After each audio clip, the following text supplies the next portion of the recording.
Hello student, good morning to all of you. Today we are going to discuss the concept of potential energy. Last day we have discussed the concept of kinetic energy and some example of energies, form of energies.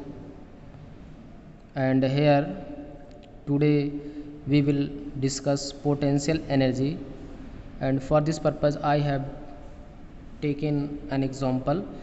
Here is a slinky spring. When I stretch it, its position changes, and when I leave it, it retains itself. Now student, again when I stretch it and leave it, it retain itself. What we will see, हम इसमें क्या देख रहे हैं कि इस slinky spring को stretch करने के बाद जो हम इसको छोड़ते हैं तो यह अपने इनिशियल कंडीशन में आने की कोशिश करता है या अपने इनिशियल कंडीशन में आ जाता है। तो student, we have observe that when we stretch the slinky spring, it restored some amount of energy by changing its position. हम इसके पोजीशन में जब चेंजेस कर रहे हैं स्टूडेंट, तो क्या हो रहा है कि यह अपने अंदर कुछ एनर्जी को रिस्टोर कर ले रहा है, और जब फिर से हम इसको लीव करते हैं तो ये अपने फाइनल कंडीशन में यानी कि इनिशियल कंडीशन में क्या करता है, फिर से आने की कोशिश करता है। Now student, I have shown here a bow, arrow and a string, and here is an other spring, and here is an other example. It is an object which is at height h. Now student, first of all we will discuss about this spring. इस spring के बारे में हम थोड़ा सा जानते हैं कि इस स्प्रिंग को अगर हम स्टिच करते हैं, जैसे यहाँ पर मैंने स्टिचड फॉर्म को दिखाया हुआ है, ये इनिशियल फॉर्म है, ये स्टिच्ड फॉर्म है। तो जब हम किसी स्लिंकी स्प्रिंग को या किसी भी ऑब्जेक्ट को, या यहाँ पर हमने जैसे कि स्प्रिंग शो कर रखा हुआ है, तो स्प्रिंग के बारे में थोड़ा सा डिस्कस करते हैं कि किसी स्प्रिंग को हम क्या करते हैं, जब स्टिच करेंगे तो उसके अंदर सम अमाउंट ऑफ एनर्जी आ जाती है, और फिर से हम अगर उसको छोड़ दें तो अपने फाइनल कंडीशन यानी कि इनिशियल कंडीशन में फिर से आना चाहती है या आ जाती है। और student, next example is here is a bow, arrow and string.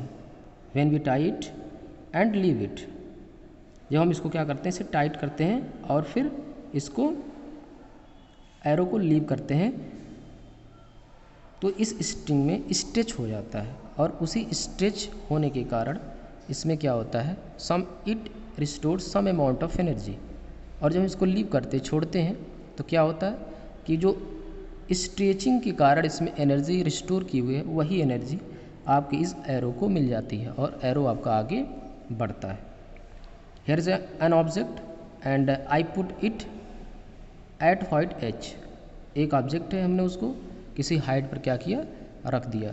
तो हाइट पर रखने से क्या होता है कि नीचे ग्रेविटेशनल फोर्स आपका एक्ट करने लगता है, तो उस ग्रेविटेशनल फोर्स और आपके हाइट यानी कि डिस्प्लेसमेंट के कारण भी उसमें क्या होती है, some amount of energy restore कर लेता है वो।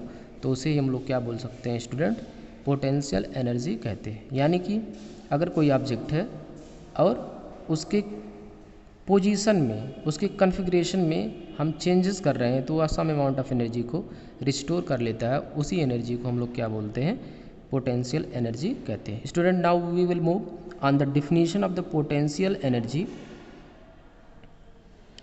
Potential energy of a body is defined as the energy possessed by the body by virtue of its position और configuration।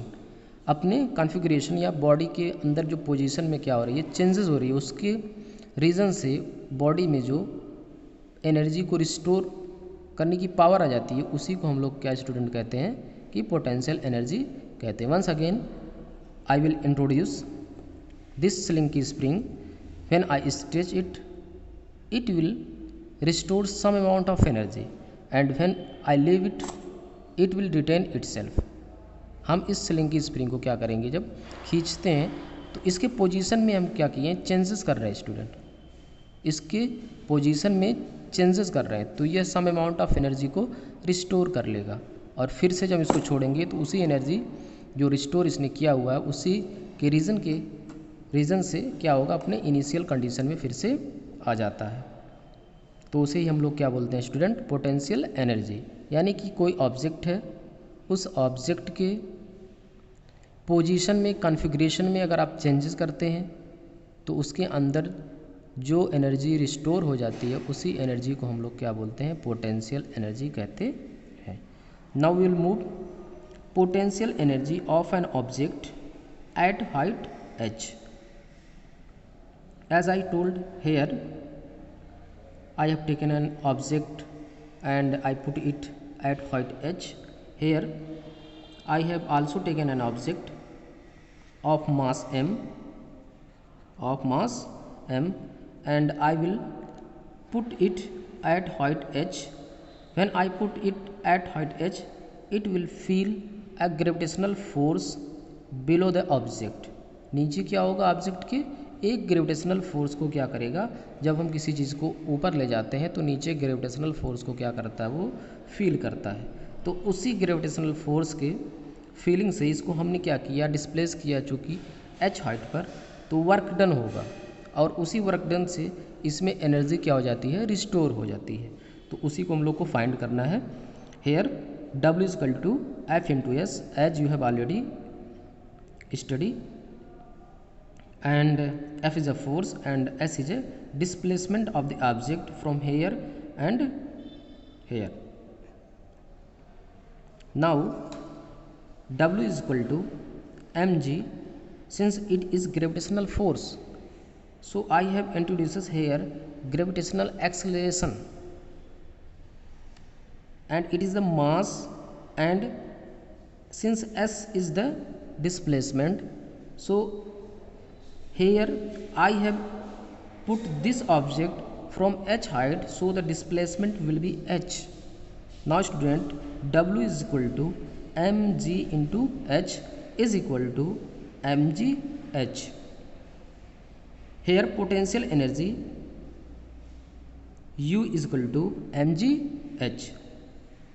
Student, here potential energy I have denoted with Pe, and you will also denote it by U, as kinetic energy is denoted by Ke or only K. Now we will move on, energy are interconvertible or not. Energy एक form से दूसरे form में interconvertible है कि नहीं है, तो इसको हम लोग क्या करते हैं, इंट्रोड्यूस करते हैं, समझते हैं। तो आप लोग जनरली डेली लाइफ में भी देखते हैं कि जब कहीं मैरिज सेरेमनी होती है तो जनरेटर को क्या करते हैं स्टूडेंट, बुलाया जाता है, जनरेटर को लगाया जाता है और जनरेटर को स्टार्ट करते हैं। तो मैकेनिकल एनर्जी, वहाँ पे मशीन है, मैकेनिकल एनर्जी को क्या करती है, वो आपकी इलेक्ट्रिकल एनर्जी में कन्वर्ट करता है। इसी तरह से एक एग्जांपल और लेते हैं स्टूडेंट, आपके घरों में सोलर पैनल लगा होगा और सोलर पैनल आपका बैटरी से कनेक्टेड है, तो वो क्या करता है, बैटरी को चार्ज करता है। यानी कि स्टूडेंट सोलर एनर्जी को हम इलेक्ट्रिकल एनर्जी में क्या कर रहे हैं, कन्वर्ट कर रहे हैं। इसी तरह से another example is we use cell in batteries. हम बैटरीज में क्या करते हैं, सेल का यूज करते हैं, वॉचेस में सेल का यूज करते हैं। तो दे आर केमिकल सेल्स, वो क्या है, जनरली केमिकल सेल होते हैं। और स्टूडेंट केमिकल एनर्जी को, जो सेल होता है, केमिकल एनर्जी को आपके इलेक्ट्रिकल एनर्जी में क्या करता है, कन्वर्ट करता है। तो here I have introduce at least 3 example, one is generator and other is solar panel and another is chemical energy. Now you can observe that one form of energy is interconvertible to another form of energy. एक form से energy दूसरे form में क्या है, interconvertible है। यानी कि हम केमिकल एनर्जी को किस में, इलेक्ट्रिकल एनर्जी में कन्वर्ट कर सकते हैं, एंड लाइट एनर्जी को भी हम इलेक्ट्रिकल एनर्जी में कन्वर्ट कर सकते हैं। मैकेनिकल एनर्जी को भी हम क्या करते हैं, इलेक्ट्रिकल एनर्जी में कन्वर्ट कर सकते हैं। इसी तरह से इलेक्ट्रिकल एनर्जी को मैकेनिकल एनर्जी में भी कन्वर्ट कर सकते हैं। जैसे कभी कभी आप गेहूँ लेकर के जो चक्की होती है वहाँ पर गए होंगे ज़रूर, तो वहाँ पर जो मशीनें होती हैं कभी कभी मोटर से चलती है, इलेक्ट्रिक मोटर से चलती हैं। तो इलेक्ट्रिक मोटर क्या करता है, एक बेल्ट लगा होता है और वो बड़ी सी मशीन के पूरी चक्कों को क्या करता है, काफ़ी तेज़ स्फेरिकल रूप में क्या करता है, घुमाता है और आपका जो गेहूँ होता है वो आटे में कन्वर्ट हो जाता है। यानी कि वहाँ पर जो यूज हो रहा है स्टूडेंट वो है मोटर। मोटर क्या कर रहा है, मोटर में इलेक्ट्रिसिटी जाती है, तो मोटर क्या करता है, इलेक्ट्रिसिटी की जो एनर्जी है उसको बेल्ट के थ्रू जो आपका चलता रहता है मैकेनिकल एनर्जी में कन्वर्ट करता है। Now student, it is observe that energy are interconvertible. एनर्जी क्या है, इंटर कन्वर्टेबल है from one form to other form. तो अगर आपसे कोई क्वेश्चन करता है कि एनर्जी क्या इंटर कन्वर्टेबल है और नहीं, तो आप कहते हैं yes, energy are inter convertible from one form to another form. Now we will move our next topic, law of conservation of energy. Here student, I have discussed energy is interconvertible from one form to other form, कि energy एक form से दूसरे form में inter convertible है। एक form से दूसरे form में एनर्जीज को हम इंटर कन्वर्टेबल यानी कि कन्वर्ट कर सकते हैं, लेकिन उसको हम खुद से बना नहीं सकते। We can not produce the energy by ourselves. हम अपने आप से एनर्जी को बना नहीं सकते हैं। यानी कि अब अगर यहाँ पर देखा जाए तो क्या हो गया कि एनर्जी इज नाइदर प्रोड्यूसेबल नॉर डिस्ट्रॉयबल। ना तो डिस्ट्रॉयबल है और ना ही आपका क्या है, प्रोड्यूसेबल है। यानी कि ना ही प्रोड्यूस कर सकते हैं और ना ही डिस्ट्रॉय कर सकते हैं। एनर्जी ना तो डिस्ट्रॉय की जा सकती है और ना ही उसको प्रोड्यूस किया जा सकता है। It is only inter convertible from one form to other form. हम एनर्जी को केवल एक फॉर्म से दूसरे फॉर्म में क्या कर सकते हैं, कन्वर्ट कर सकते हैं। तो स्टूडेंट, इसी को हम लोग क्या बोलते हैं, law of conservation of energy. यानी कि आपका जो पोटेंशियल एनर्जी है और जो काइनेटिक एनर्जी है, दोनों का सम क्या होता है, हमेशा कंजर्व रहता है। यानी कि वो हमेशा फिक्स होता है और कभी बदलता नहीं है। उसी को हम लोग क्या स्टूडेंट बोलते हैं, law of conservation of energy. यानी कि energy is neither producible not destroyable, it is only inter convertible from one form to other form. एक फॉर्म से दूसरे फॉर्म में क्या है, केवल इंटर कन्वर्टेबल है, कन्वर्ट की जा सकती है। तो उसे हम लोग क्या बोलते हैं, law of conservation of energy. एक एग्जांपल यहाँ पर देखते हैं कि जैसे हम किसी ऑब्जेक्ट को, मान लीजिए कि यही आपका स्लिंकी स्प्रिंग है, इसको हमने यहाँ पर उठा के रख लिया कुछ हाइट पे, मान लीजिए इसको हमने यहाँ पुटअप किया हुआ है। तो इसके अंदर जो एनर्जी आएगी वो आपकी पोटेंशियल एनर्जी होगी, क्योंकि इसके पोजीशन में हमने क्या किया, चेंजेस किया है। नाउ विल लीव इट, क्या होगा, ये नीचे आपका गिरेगा। तो जो पोटेंशियल एनर्जी है वो आपकी कन्वर्ट हो जाएगी काइनेटिक एनर्जी में और आपका ये नीचे आकर के ज़मीन पर गिर जाएगा। यानी कि ऑब्जेक्ट को, अगर आप किसी भी ऑब्जेक्ट को अपने रूफ पर ले जाते हैं और वहाँ से फिर क्या करते हैं, छोड़ते हैं, तो रूफ पर जब वो आपका ऑब्जेक्ट पहुँच जाता है, then it has potential energy mgh। उसका कुछ मास होगा, ग्रेविटी होगी और कुछ हाइट पे आपने उसको रख लिया होगा, तो क्या होगा, उसके अंदर कुछ एनर्जी रिस्टोर हो जाएगी। अब उसको आप छोड़ देंगे, तो उसको छोड़ेंगे तो उसके अंदर वेलोसिटी होगी और मास है, तो वेलोसिटी और मास से क्या होगा, उसमें काइनेटिक एनर्जी प्रोड्यूस हो जाती है। यानी कि हम वहाँ क्या कर रहे हैं कि ऑब्जेक्ट को रूफ से अगर ड्रॉप कर रहे हैं तो हम पोटेंशियल एनर्जी को कन्वर्ट कर रहे हैं किसमें, काइनेटिक एनर्जी में। यानी energy is inter convertible and it follow law of conservation of energy. यानी कि एनर्जी को हम वहाँ पर ना तो बना रहे हैं ना तो डिस्ट्रॉय कर रहे हैं, बस हम क्या कर रहे हैं, वन फॉर्म से दूसरे फॉर्म में उसको चेंज कर दे रहे हैं। जैसे कि हमने जो एग्जांपल लिया, you have taken an object and put it on your roof and drop it, तो वहाँ पर आपका जो पोटेंशियल एनर्जी है वो स्टूडेंट काइनेटिक एनर्जी में चेंज हो रहा है। यानी कि एनर्जी की वन फॉर्म को दूसरे फॉर्म में हम चेंज कर रहे हैं। तो इसी को हम लोग क्या बोलते हैं कि energy is neither producible not destroyable and it is only inter convertible from one form to other form and hence it is known as law of conservation of energy. Energy ना तो पैदा की जा सकती है और ना ही डिस्ट्रॉय की जा सकती है, बल्कि एक फॉर्म से दूसरे फॉर्म में कन्वर्ट की जा सकती है। इसे ही हम लोग क्या बोलते हैं, law of conservation of energy. Here जब potential energy plus kinetic energy is equal to constant हमेशा होता है, and you have already learned potential energy is equal to mgh, and here is a plus kinetic energy is half mv square, that is equal to constant. It is a formula, you have to remember this for your numericals. Now we will move, what is a power? What is a power? Power क्या है student, कि कोई person है उसके पास ज़्यादा अगर कुछ ताकत है तो वो किसी वर्क को क्या करता है, कम टाइम में कर सकता है, और कोई अगर बहुत दुबला पतला इंसान है तो उसी वर्क को वह बहुत अधिक टाइम में क्या कर सकता है, उसको करता है।